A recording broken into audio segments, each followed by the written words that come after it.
విద్యార్థులలో ఒక రకమైనటువంటి ఒక అలజడి మొదలైంది.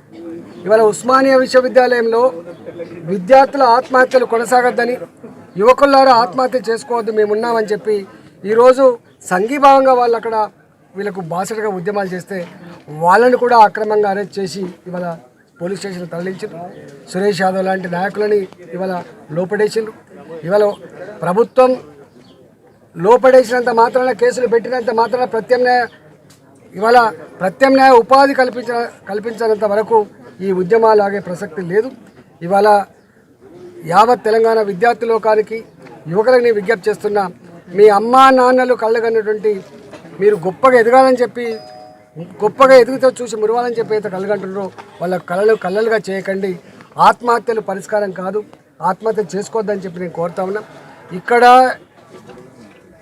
ముత్యాల సాగర్ సూసైడ్ చేసుకున్న నాడు ఇక్కడికి వచ్చినటువంటి ఎంఆర్ఓ గారు ప్రభుత్వ పక్షాన హామీలు ఇచ్చిండు.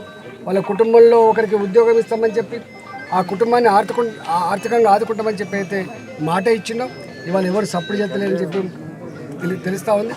సప్పుడు చేయకపోగా పరామర్శ కోసం వచ్చే వాళ్ళని కూడా ఇలా అడ్డుకునేటువంటి మూర్ఖ ప్రయత్నం కూడా చేస్తున్నట్టుగా తెలుస్తూ ఉంది. ఇవి మంచిది కాదు. పోలీసులు కూడా ఇలాంటి సందర్భంలో అయినా ఇట్లాంటి రౌడీల పట్ల కానీ, ఇట్లాంటి పిచ్చి వేషాల పట్ల కానీ అప్రమత్తంగా ఉండాలని చెప్పి నేను కోరుతా ఉన్నాను. ఈరోజు భారతీయ జనతా పార్టీ పక్షాన ముత్యాల సాగర్ కుటుంబానికి, వాళ్ళ నాన్నకి మేము ఒక 50,000 రూపాయల ఆర్థిక సహాయం కూడా చేసినాం. ప్రభుత్వం ఏవైతే మాట ఇచ్చిందో ఆ మాట ప్రకారంగా కుటుంబంలో ఒకరికి ఉద్యోగం, వాళ్ళ సిస్టర్ ఉంది కాబట్టి, ఎలిజిబిలిటీ ఉన్నామా కాబట్టి సిస్టర్కి ఉద్యోగం ఇవ్వాలని, వాళ్ళకు ఆర్థికంగా ఒప్పుకున్న దానికి సహకారం అందించాలని చెప్పి మేము డిమాండ్ చేస్తాం. హాయ్ ఫ్రెండ్స్, మా టుడే టుమారో యూట్యూబ్ ఛానల్ చూస్తున్నందుకు చాలా థ్యాంక్స్.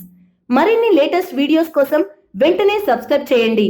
అలాగే ఈ బెల్ ని కూడా రింగ్ చేసేయండి. మా నోటిఫికేషన్స్ అన్ని మీ మొబైల్లో వస్తాయి. అలాగే మా వీడియోస్ మీకు నచ్చితే లైక్ చేయండి, షేర్ చేయండి, నచ్చకపోతే కామెంట్ చేయండి.